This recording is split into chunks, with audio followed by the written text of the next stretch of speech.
Okay, so we have today the pleasure of having Xanda Kolesnikow from the University of Sydney.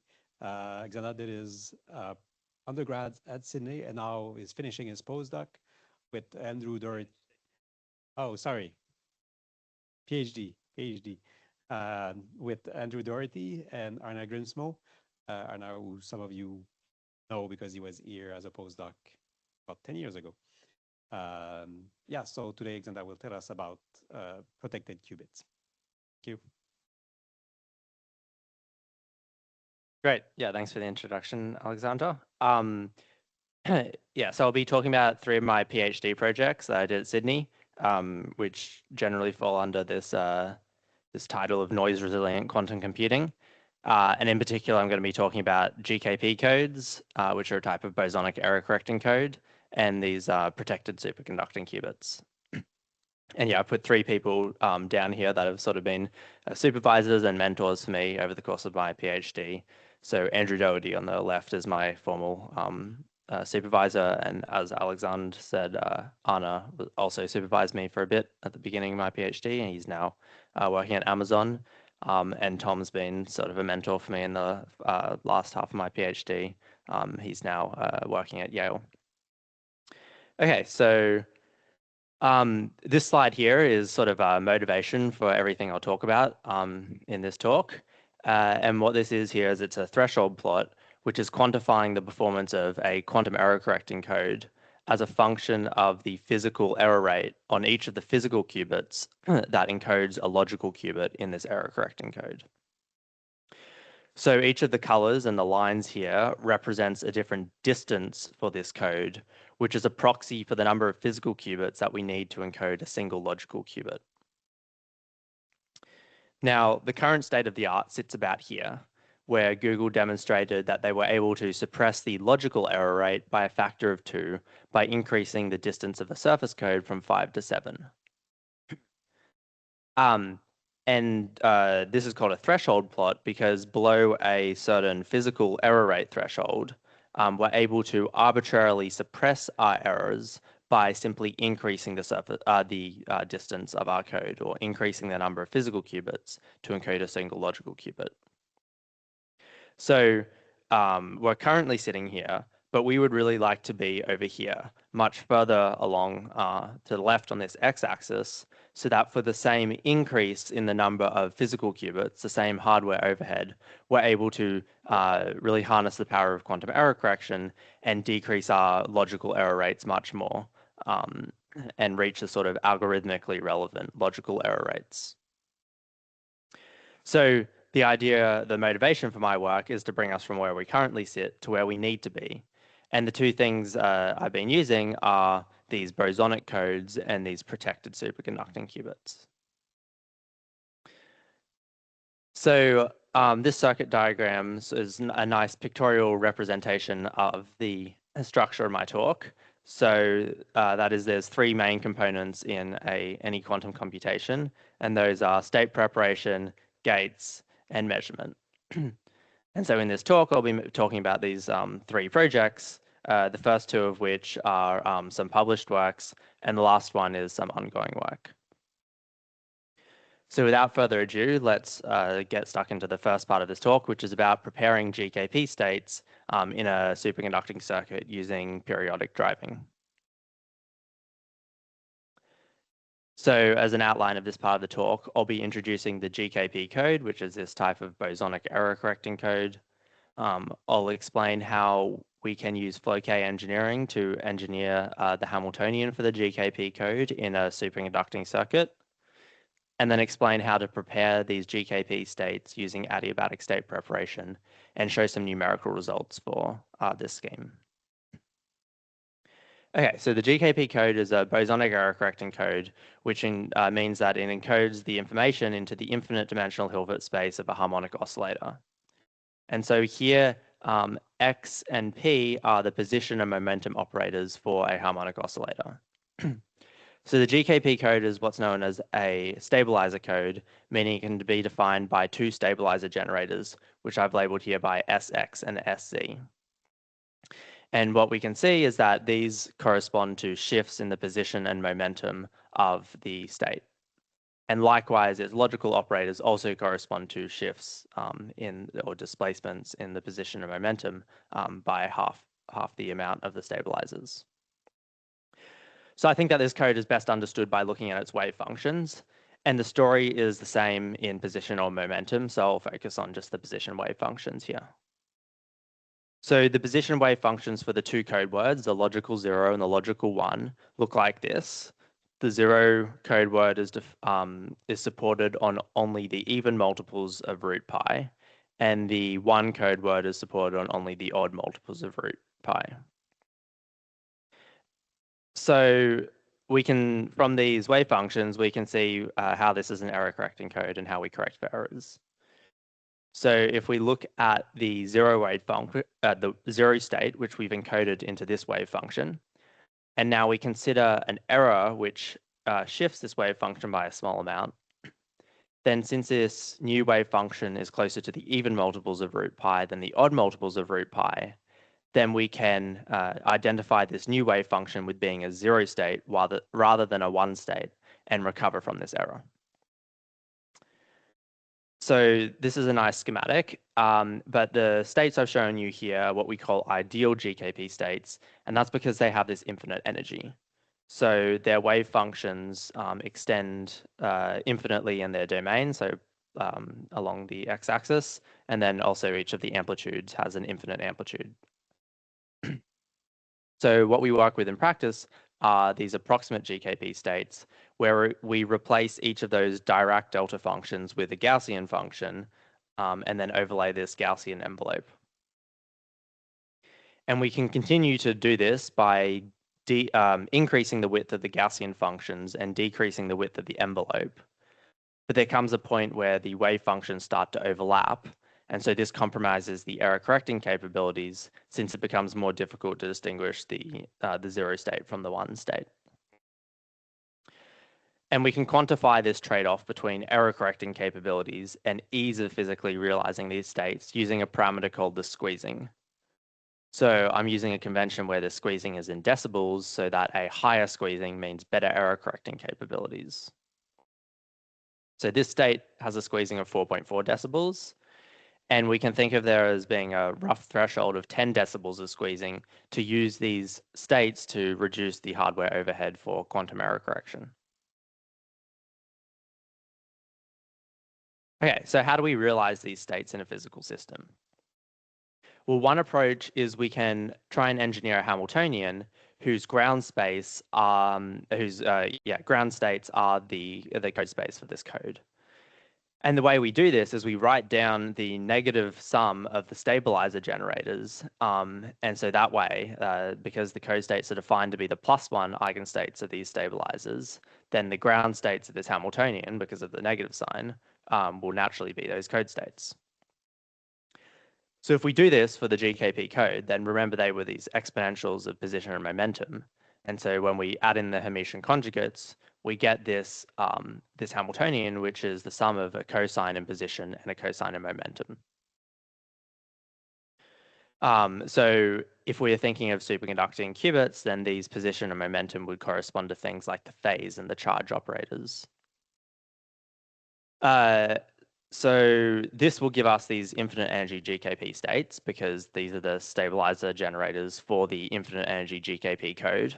And as I mentioned, these are unphysical, so we wouldn't hope to find a Hamiltonian like this. But it turns out if we add a harmonic oscillator potential, then the ground states become these finite energy GKP states. And it was discussed in this paper here that they are the following superposition of them. So the ground states will be these superpositions of the code words, which I'm labeling here as Hadamard states because they're the eigenstates of the Hadamard gate. Okay, so it turns out that realizing this Hamiltonian in a physical system is quite challenging.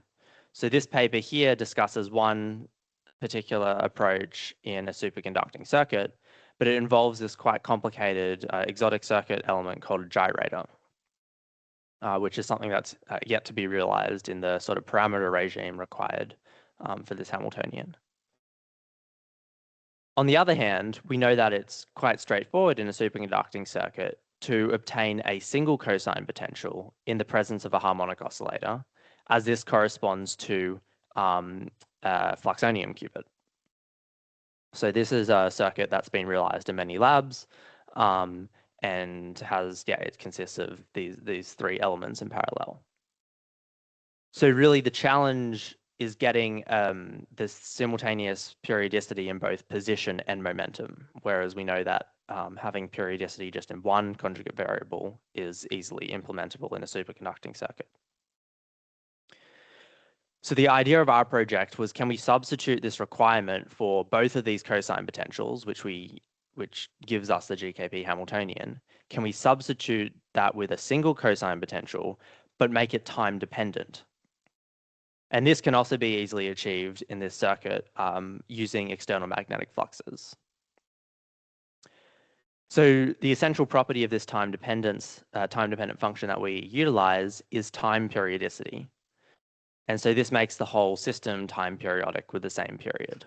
Parce que là, même, tu vois, s'il y a des trucs qui te plaisent pas, tu peux même changer. Is that a question in French? Sorry, I don't speak French, so someone will have to translate for me.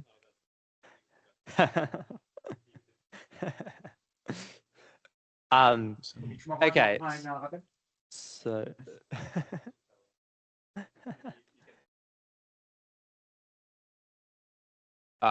would you be able to mute yourself perhaps, Katie? Or maybe we can mute just the sound on there, I'm not sure. And now it looks like he's muted. Okay, great, thanks.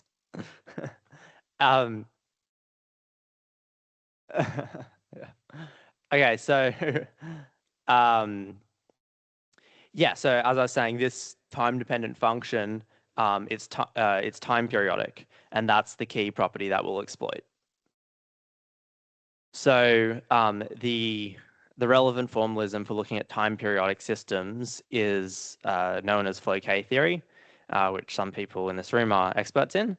But for the people that aren't experts in this theory, let me just quickly give you like a primer for what the necessary tools that we'll need.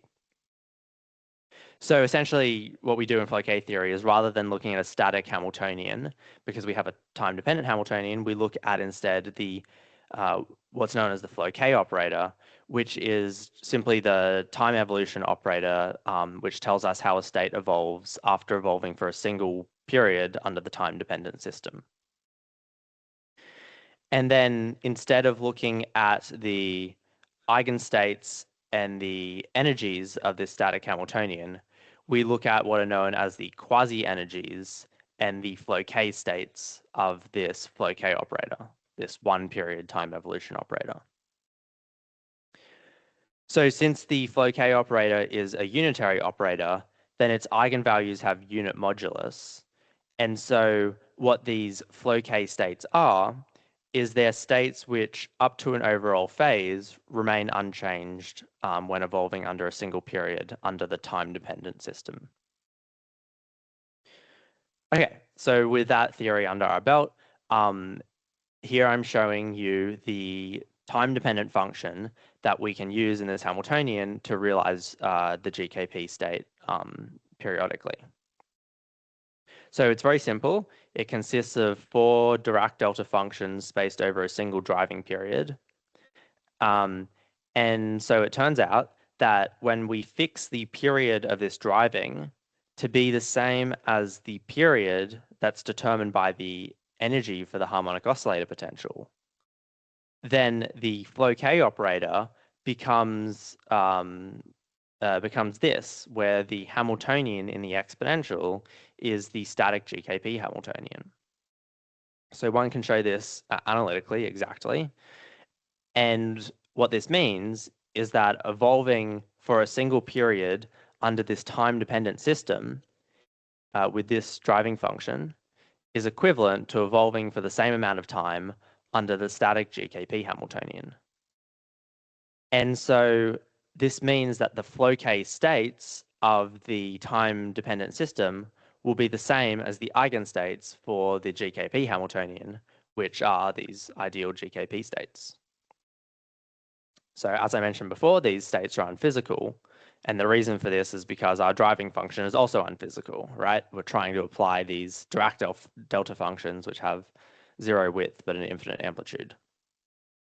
So the question was, can we derive from this a realistic driving function which still gives us GKP states? And so the solution was, if we truncate the Fourier series for the ideal driving function at a finite number of harmonics, capital N, then this gives us approximate GKP states. So here I'm showing an example of truncating this at 4 harmonics and the resulting Floquet states that we get from that Floquet operator. So concretely, that's what the Floquet operator looks like now. So rather than being the ideal GKP Hamiltonian, it's this truncated form of a GKP Hamiltonian at Fock space that depends on the number of harmonics n. And then there's also some error term which depends on, which becomes small when the amplitude of the driving becomes small, or alternatively, the frequency of the driving becomes large. Yep.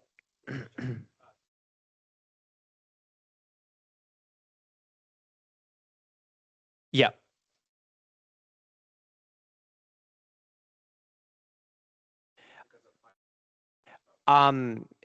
Yeah, so we looked more at like what is the highest frequency that you need for this, and so we looked at, say, if we have it will be some constraint on the classical electronics that constrains how high you go in n.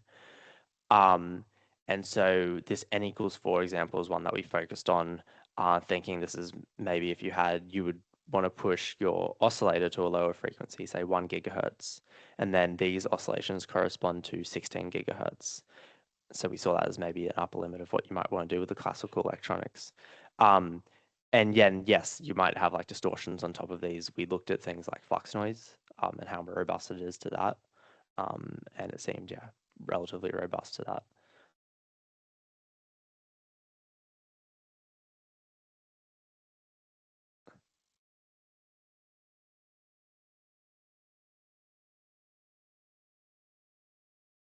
Yeah, so we tried multiple things.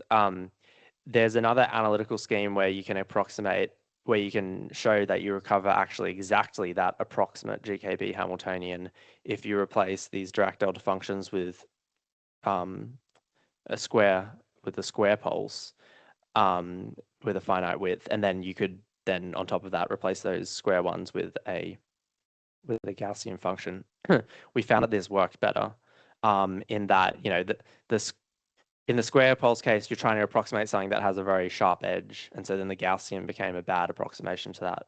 Whereas here, this is something that's smooth to begin with. So it was something that we just kind of found numerically worked best. Yeah, but there are other schemes for sure.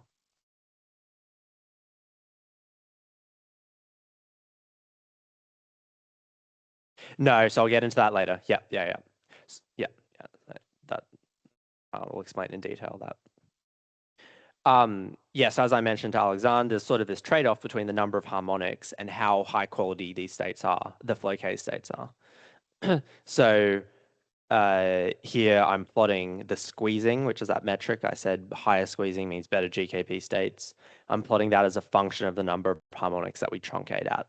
And so we see that that squeezing increases with the number of harmonics, which makes sense because in the infinite harmonic limit, we recover the ideal GKP states, and these have an infinite squeezing.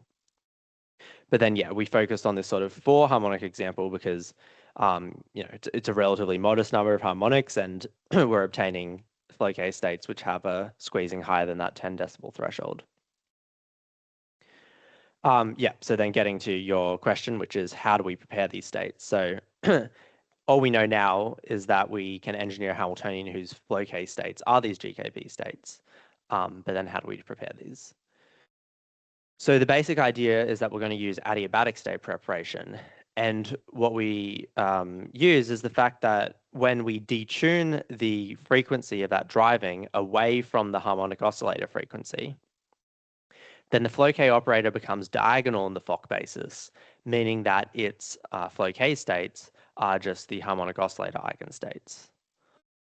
And so, for example, the vacuum state, we can just prepare in a superconducting circuit by cooling it.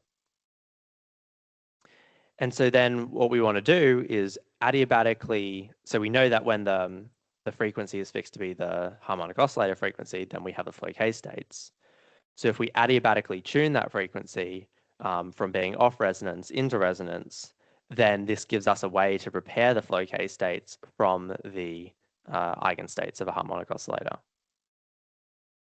And so here what I'm showing is that the vacuum state evolves to one of those Hadamard superpositions of the GKP states, and the second harmonic oscillator state evolves to the orthogonal superposition. And we can also prepare an arbitrary superposition of the two Hadamard states. So for example, the 0 code word by starting in the corresponding superposition of the 0 and 2 Fock states. So here's an animation which shows this adiabatic state preparation. So on the right here, I'm plotting in the dashed line. This is the Floquet state that we're targeting. And then the solid line is showing the time evolved state. So this is starting in the vacuum state. And so what we see is that as we tune the frequency into resonance, then we evolve into these, into the Floquet state that we were targeting. But you can see there's some discrepancy between the solid line and the dashed line, which I'm plotting here as an infidelity. And that's because, you know, I picked some finite state preparation time, but the adiabatic theorem tells us, like in the infinite time limit, we can perfectly prepare these states.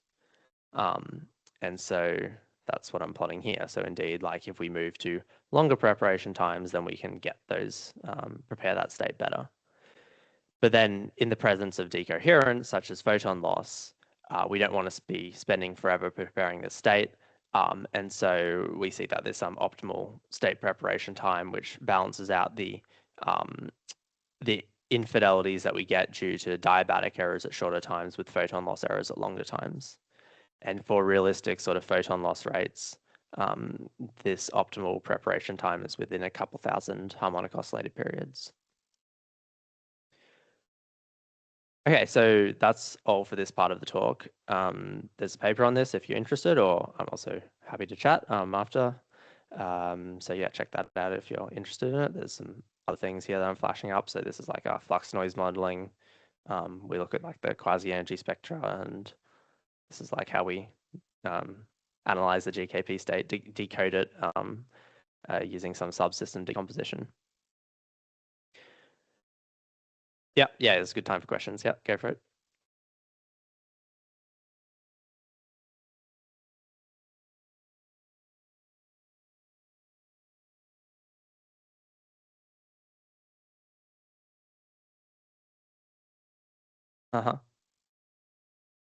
Yeah, so that's exactly this function down here. So we modeled like white noise and 1-on-F noise, and for like realistic sort of flux noise amplitudes, it didn't seem to be much of an issue for the sort of preparation times we were using. So it seemed to be relatively robust. Photon loss was much more of a source of infidelity. Yep.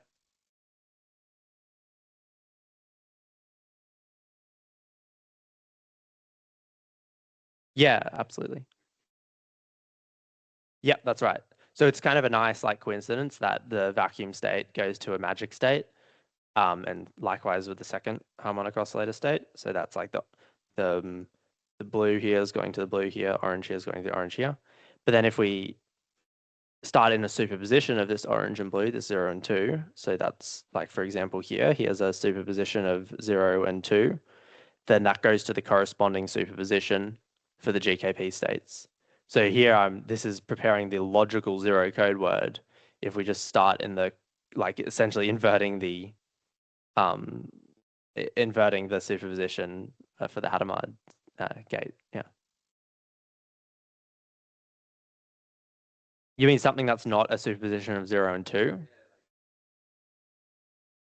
Oh, right. So like I guess the intuition was that we want to map Yeah, so I haven't tried something like going from a bosonic state to another bosonic state, but there are like other Fock states which get mapped to other sorts of GKP states.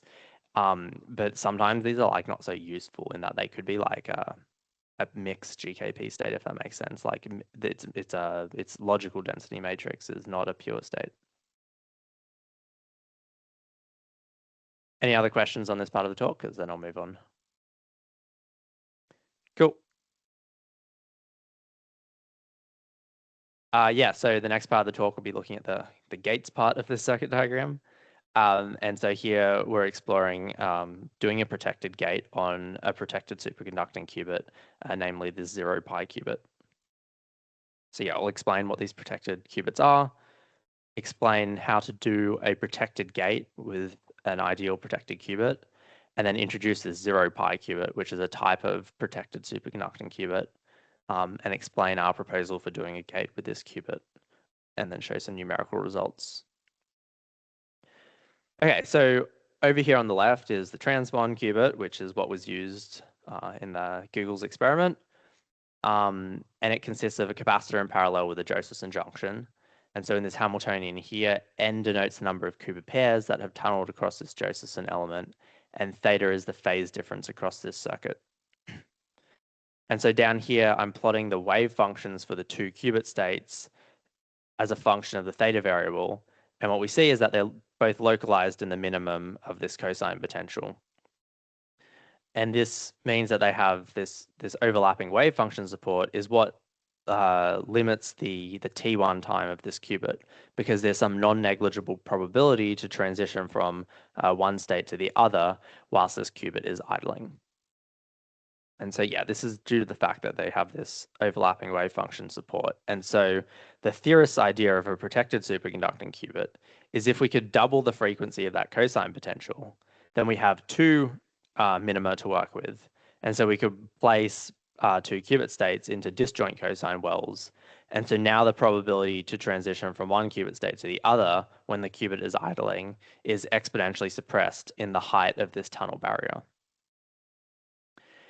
Now, physically, what it means to double the frequency of this cosine potential is to allow only pairs of Cooper pairs or quartets of electrons to tunnel across this Josephson element.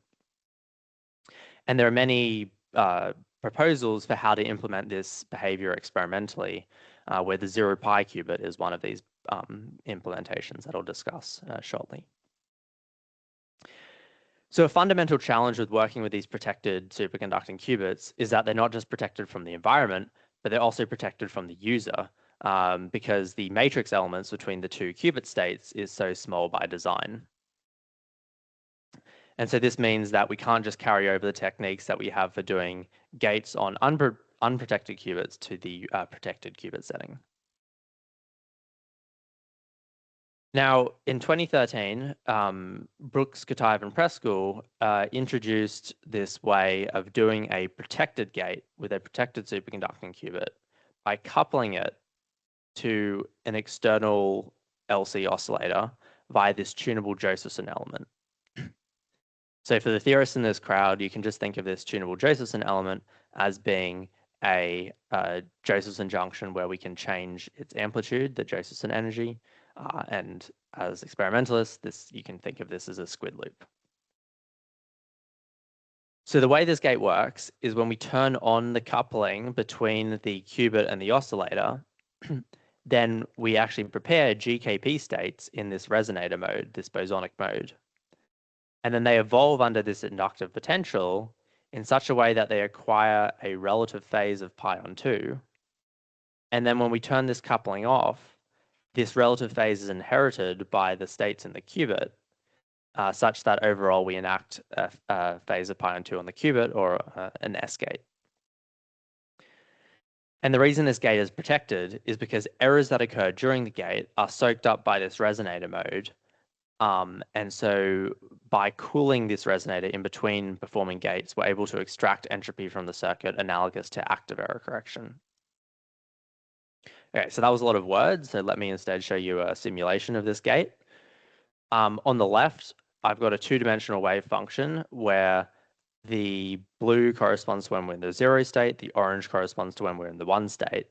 And so on the y-axis, I'm plotting the wave functions for the qubit, and on the x-axis, I'm plotting the wave functions for the resonator. And then over here, I'm showing the ramp for or the pulse for the tuning of the coupling, the logical phase, and then I'm also plotting the expectation value of the 2 GKP stabilizer generators with the states in the oscillator. And so what we see is that as we turn on this coupling, the states in the oscillator mode evolve into these GKP states, and then they rotate such to acquire that relative phase of pi on 2. And then when we turn it off, they return to their initial state, but modulo this excitation, which is that action you saw on that wave function and is reflected in this oscillation here. And so this is exactly the excitation that we can extract from that resonator by cooling it. Okay, so that was all for how to perform a gate on this ideal protected qubit. But as I mentioned, this is sort of like a theorist's dream, and in practice, we need to find a circuit that implements this behavior at least approximately. So the 0 pi qubit is one such concrete implementation, which has been realized in a number of experiments. So unlike that ideal protected qubit I showed you before, this is a multi-mode circuit which consists of 3 degrees of freedom that I'm labeling here by phi, theta, and zeta. So it's a complicated looking circuit in Hamiltonian, so I'll break it up into more digestible chunks. So looking at just the Josephson junctions and capacitors, we see that the theta mode corresponds to a transmon Hamiltonian. The phi mode corresponds to a fluxonium Hamiltonian. And the zeta mode corresponds to simply an LC oscillator. Now, since the Hamiltonian for the zeta mode commutes with the whole Hamiltonian, then it decouples from the other 2 modes, and so we can consider it separately. Okay, so now how do we perform a gate on this qubit? Well, the most straightforward extension of the proposal I showed you before would be to simply replace the circuit for the protected qubit with the circuit for the 0 pi qubit.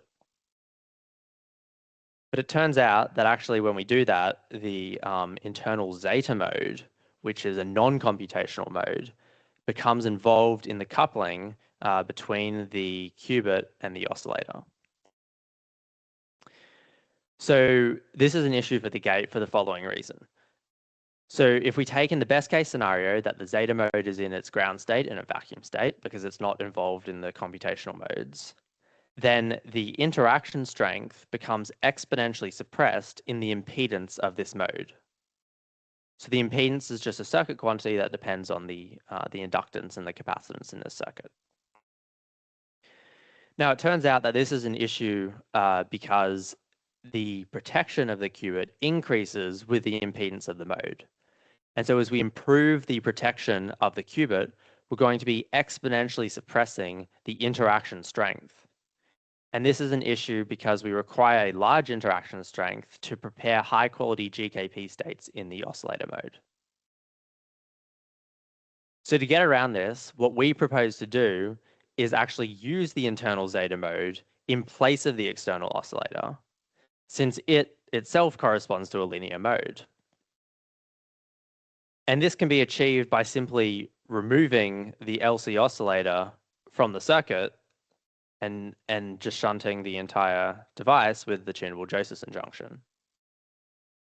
So now we have the desired nonlinear interaction between just the internal theta and mode and the oscillator, in this case, the internal zeta mode of the 0 pi qubit.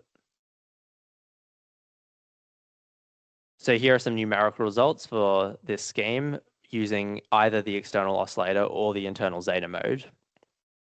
And what we see is that in both cases, the error rate is exponentially suppressed in the impedance of the zeta mode. But what we see is that in the case of using the external oscillator, we require enormous values of the Josephson energy in order to recover these low error rates. So if we took, for example, a gigahertz of charging energy in the oscillator, which would be a reasonable amount for a high impedance oscillator, then we would require Josephson energies larger than 10 to the 8 gigahertz. And so to put numbers into perspective, typical Josephson energies are no larger than, say, a couple hundred gigahertz. So on the other hand, using the internal zeta mode, we never require a Josephson energy larger than a couple hundred gigahertz. And this isn't going to change as we increase the impedance, whereas here, this is just going to become exponentially worse if we want to go to even lower error rates.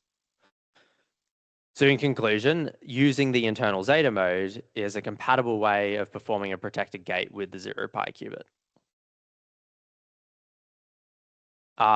Yeah, so that's it for this part of the talk. Here's another summary slide and a link to the paper. We consider some other things in the paper, like using other internal modes of the 0-pi qubit, as well as performing other types of protected gates, so 2-qubit gates or non-Clifford gates. And there's some theoretical tools we developed, like a one-dimensional model for the 0-pi qubit that was necessary for the numerical simulations. So are there any questions on this part of the talk?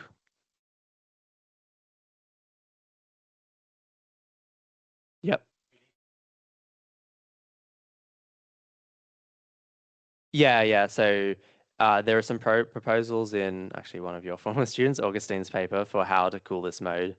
They were just thinking of it in the context of it just heating up, like not even when you do a gate, but just from residual noise. And so yeah, there's some proposals in that paper for how to cool the mode, and that's compatible with our scheme here.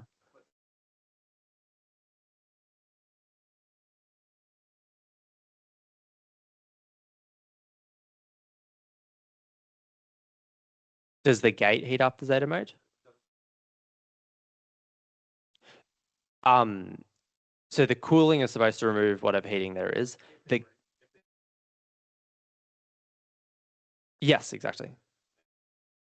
No. So this is very much compatible with that. So the gate will could induce some heating, like we saw in that simulation, and then you would want to cool it in the same way that was proposed by Augustine. Yep.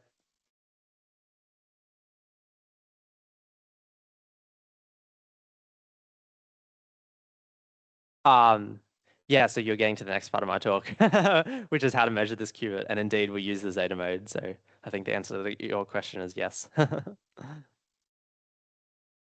Any other questions? Okay, great. Then we're finally ready to measure our circuit. And yeah, so this is some ongoing work. So yeah, very open to input. Kind of not necessary, but just a quick outline. Explain why we're measuring these qubits, and two schemes for measuring these into dual bases, and I'll give some preliminary numerical results. Yeah, so just as so for the same reason that it's difficult to perform gates on these qubits, it's also difficult to measure them. So they're intentionally decoupled from their environment. So we can't just use the sort of like dispersive readout or junction readout or whatever our favorite readout is for transmons to protected qubits. So when Kataeva originally proposed this notion of protected qubits, which is a while ago now, he had these very rough schematics, which actually I can only find in these talks, for how to measure them. And it amounts to being able to measure these in two bases, like a z basis and an x basis. And these measurements are different, and they basically just correspond to measuring the current and the charge in these circuits respectively. So for this rest of the talk, I'll be going into detail for our ideas for how to concretely implement this, and for a concrete implementation of this protected qubit, the 0-pi qubit. So starting with the Z measurement and starting with the simple case of this ideal protected qubit, the basic idea is that if we shunt the qubit with a Josephson junction, then the current through this Josephson junction tells us the state of the qubit in the Z basis. So if we thread a quarter flux quantum through this inductive loop, then the sign of the current will tell us what state we're in. So when we're 0 and theta is 0, then we have positive current. And when we're 1 and theta is pi, then we have negative current. So now if we try and extend this to the 0 pi qubit, then we run into the same issue. We run into the same issue due to the multi-mode nature of this qubit. And we see that the zeta mode is involved in this current relation. And so for the same reason that the interaction strength for the gate was exponentially suppressed in the impedance of this mode, then the signal that we're trying to extract will also be exponentially suppressed in the impedance of this mode. So we're going to play a similar game and use the internal zeta mode as an auxiliary mode to measure the state of this qubit in the Z basis. And we leverage the fact that we know we can prepare GKP states that are entangled with the computational modes of the 0 pi qubit by turning on this coupling in a controlled way. So as a reminder, this is essentially the same simulation as for the gate. When we turn on this coupling, we're able to prepare these GKP states. And then here what I'm plotting is the expectation value of the logical GKP operator, the Z logical GKP operator. And so what we see is that there's this bifurcation, meaning that when we're in the 0 state or the 1 state of the qubit, we have a different expectation value in the zeta mode for that operator. And so this is what we want to use to measure this qubit. So the question now is, how do we measure that GKP state in the zeta mode? And for this, what we'll do is we will dispersively couple the zeta mode, so capacitively couple that zeta mode to an ancillary transmon with a voltage drive. And what this gives us is the generator for what's known as a conditional displacement gate, which is the go-to method for measuring these GKP states in superconducting circuits. And so in these great experimental papers where they realize GKP states and perform quantum error correction on them, they're doing these conditional displacement gates all the time to both stabilize these and measure them. Okay, so just to summarize this whole measurement scheme, we're first entangling the computational modes of the 0 pi qubit with its internal zeta mode by turning on this Josephson coupling. And we're then entangling that zeta mode with this ancillary qubit using this conditional displacement gate, such that a measurement of this ancillary qubit yields a measurement of the 0 pi qubit in the Z basis.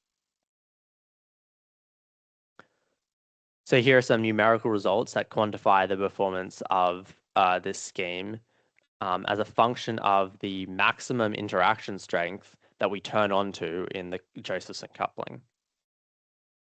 And what we see is that we get exponential suppression with this interaction strength. And this is due to the fact that the larger this interaction strength, the higher squeeze these GKP states are that we prepare. And so the more robust they are to errors.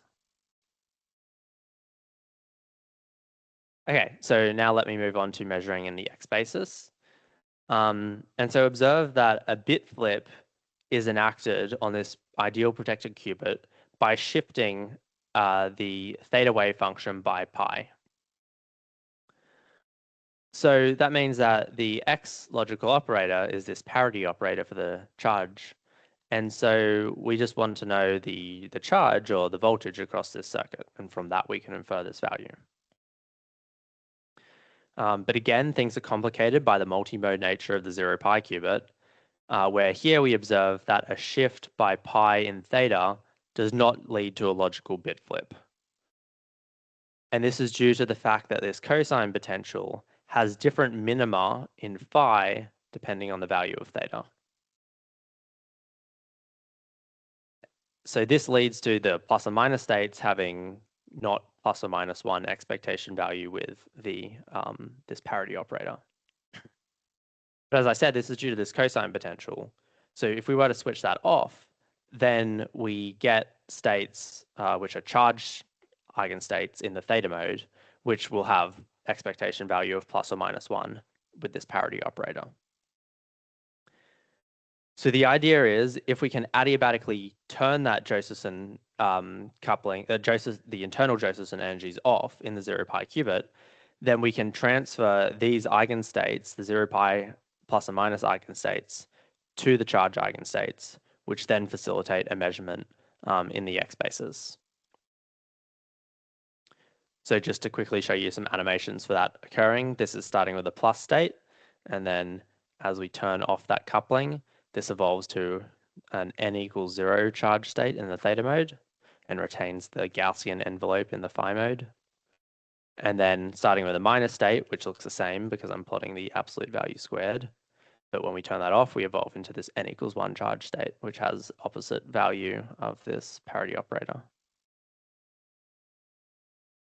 Okay, so you may also ask, well, hang on, like we're turning off the Josephson energies in the 0 pi qubit, this is necessary for the protection of the qubit. And this is true, but it's only protecting the X basis information. I should say it's only protecting the Z basis information. It's only telling us whether we're at 0 or 1. The phase information is still completely preserved as long as we have these capacitors. And so what we're exploiting here is sort of like a bias measurement. We're breaking the protection, or we're inducing, we're allowing only errors which commute with the basis that we're measuring in. This is also the same for the Z basis measurement, because there it's the same principle as doing the phase gate.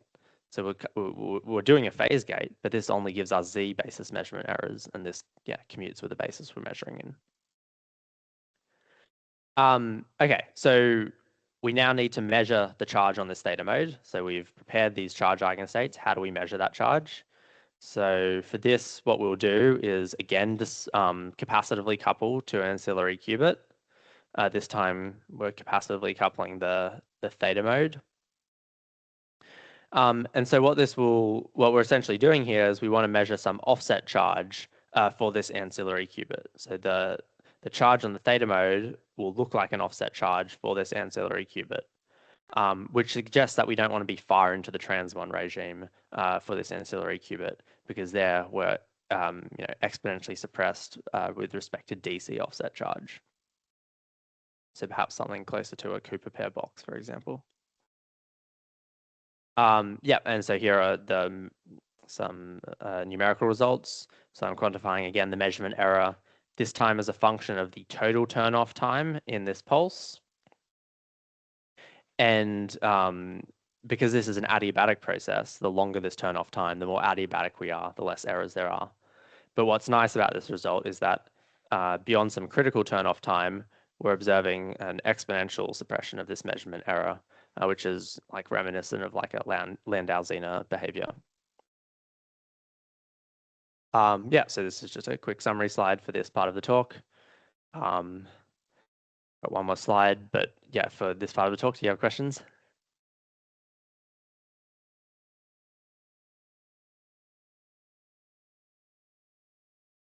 So I think, so are you worried about gate charge fluctuations that occur? So we can kind of pretend if we turned it off that these are now capacitors. And then are you worried about gate charge over this Josephson junction here, or over those actual capacitors? So I would think that we have very large capacity, like these, you can treat these as being in parallel with these. Now these in the 0 pi qubit are very large, so that should suppress sort of any gate charge noise. I think that probably the limiting noise might come from actually the ancillary qubit. So something I haven't discussed very much in this, but that's nice about both of these schemes is that they should be perfectly QND. And so what we should be able to do is re-prepare these ancillary qubits and measure multiple times.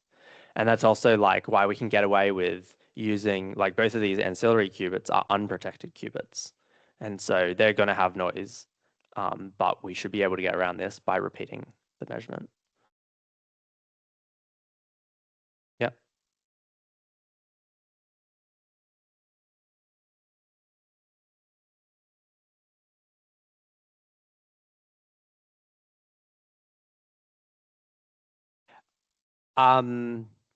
So like, I don't think we're going to be, like, we'll have some state in our 0 pi qubit. And then once we either like turn on this Josephson coupling or switch off these, we're never going to be able to get back to that state. but we should be able to preserve the expectation value of that, the basis that we're measuring in, hence the Q and D. So we should be able to, a subsequent measurement should yield that same result. Maybe I don't understand your question. Like, we'll never hope to be able to get back to the state that we started with. Oh, okay. Oh, I see. Oh, yeah. Yeah, so I haven't thought about this too much. Yeah, that's the honest answer. Is I have not thought about that too much. But yeah, I understand what you're saying now. Yeah, I'm not sure. It's something that I've been meaning to think about more. I'm not exactly sure yet.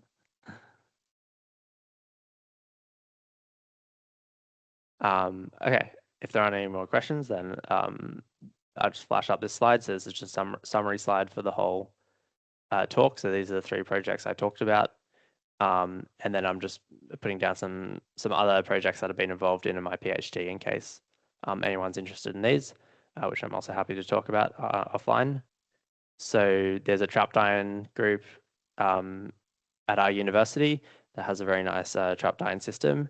And we did some experiments to prepare bosonic code states in the motional modes of these trapped ions.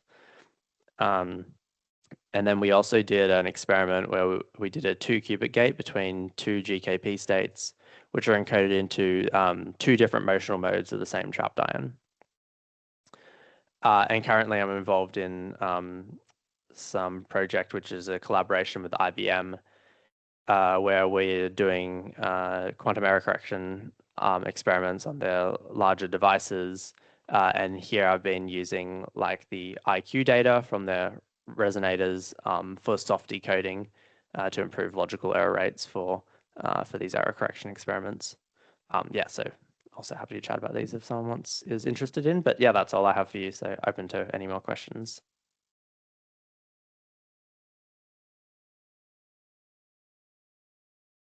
Are there more questions for Xanda?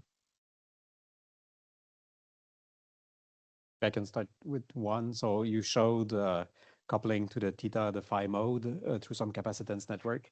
How balanced does these capacitance? I mean, is there an issue if these capacitances are a little bit unbalanced? Yeah, I don't think it should be terrible. Like, I think it will amount to having probably disorder in the 0-pi qubit itself, which is something that we've analyzed, say, for the gate numerically, and it's essentially like the more protected you are, the more these sorts of things don't matter. Yeah, so it's exactly the sort of thing that the 0-pi qubit's designed to be protected against.